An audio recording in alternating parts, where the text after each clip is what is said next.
Shalom, shalom, mimi ni Maria Bwana, similikiwi na hii dunia, duniani tunapita. Mimi ni Maria Bwana, similikiwi tena na hii dunia. Haleluya, na kusalimu katika jina la Yesu Kristo wa Nazareti, jina lenye nguvu, jina lenye mamlaka. Tuangalie ujumbe kwenye kitabu cha Yeremia sura 9 mstari wa 17, Yeremia 19 mstari wa 7, Yeremia sura 19 mstari ule wa 17 na 18. Tunaangalia viwango. Mungu anatafuta watu wenye viwango, sio mradi tu, watu wenye viwango, watu ambao wanamaanisha, watu ambao wanamaanisha. Tuangalie Yeremia 9:17.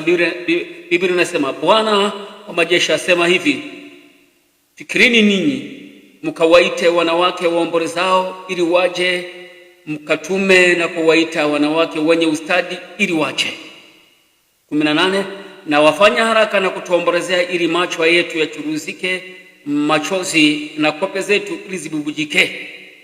19, maana sauti ya maombolezo imesikika toka Sayuni, jinsi tulivyotekwa, tulivyofadhaika sana, kwa sababu tumeiacha nchi, kwa kuwa wameangusha makao yetu, kwa kuwa wameangusha makao yetu. Yeremia anasema, kwa maana Bwana wa majeshi asema hivi, fikirini mkawaite wanawake waombolezao ili waje, mkatume kuwaita wanawake wenye ustadi, sio mradi, wanawake waombolezao.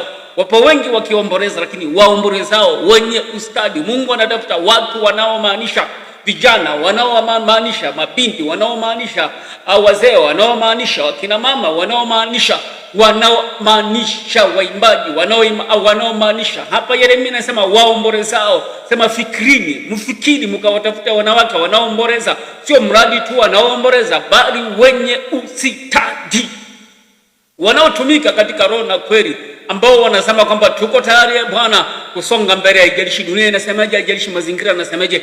Wanawake wenye ustadi, wanaojua kuomboleza, wenye ustadi, vijana wa Tanzania wenye ustadi, vijana wa Kenya wenye ustadi, vijana kutoka Uganda, Rwanda na Burundi wenye ustadi, kutoka Afrika Kusini, dunia nzima, Afrika wenye ustadi, waliokoka, ambao wanamwitia Bwana kwamba Bwana tunahitaji kusonga mbele, ambao ni chatu katika kutafuta uso wa Bwana, ambao wanasimama kwa ajili ya neema ya Bwana, ambao wanasimama kwa kuhitaji usaidizi wa Mungu, kwamba Bwana tunakuhitaji na nguvu zako, tunakuhitaji na uweza wako, tunahitaji kusimama kwenye zamu zetu. Wazazi ambao wanasimama kwenye zamu zao kwa ajili ya watoto wao, kwa ajili ya kuwalea, kwa ajili ya kusimamisha kusudi la Bwana, kwamba vijana msimame katika roho na kweli. Wamama ambao ni msaada, wamama ambao wanaweza kaonya vijana, wambibi, watu wazima. Biblia kwa maana enyi wamama watu wazima, watiini mabinti vijana akili, muwatie akili. Maana kama hakuna kitu cha kuwatia uwezi, maana kuna kitu cha kuweza kutiria watu wengine, kwamba wanayo mafuta ya kimungu ya kuweza kuwasaidia wale wa mabinti vijana, wamama vijana, wale wazee ambao wanatembea na neema ya Mungu,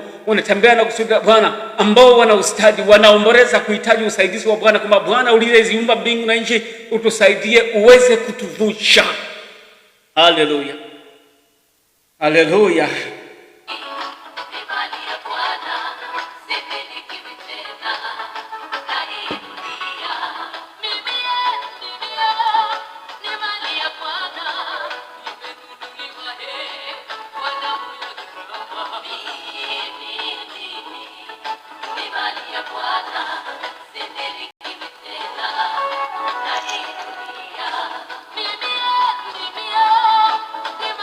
Haleluya.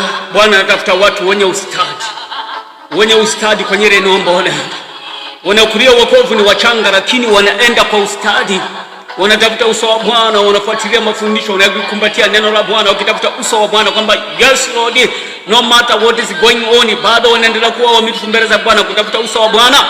Siende kwa mazoea, jitengeneze, jibrandi kwa Bwana, nenda kwa Bwana, mimina moyo wako kwa Bwana ukihitaji usaidizi wa Mungu.